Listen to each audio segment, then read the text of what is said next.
গলিতে রাখা আছে, নিয়ে নাও। না বৌদি, এখন দিনের বেলায় গলিতে গেলে হবে না, পাড়ার লোকে দেখলে কি বলবে? আমি তোমার সাথে গলিতে কেন যাব? আমি বললাম গলিতে মই রাখা আছে, নিয়ে নাও। বেশ বৌদি, তোমার যখন এতই শখ, তাহলে গলিতে কেন, রুমেই চলো। হ্যাঁ না, মুখে মুখে পাভর দেবো। আমি কিছু ভুল বললাম নি।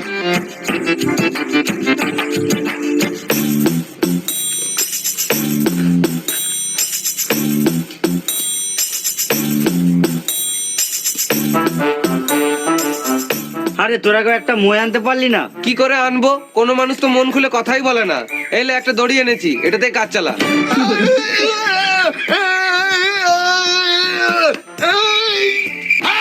সাপ সাপ সাপ! কোথায় সাপ? কোথায় সাপ? এই দড়িটা দিয়ে বেঁধে মারবো। কই সাপ? তাড়াতাড়ি বল।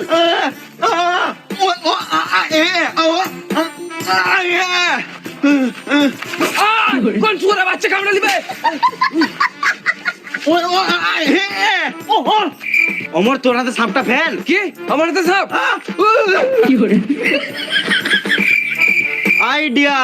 তোরা দাঁড়া, আমি এবার আসছি।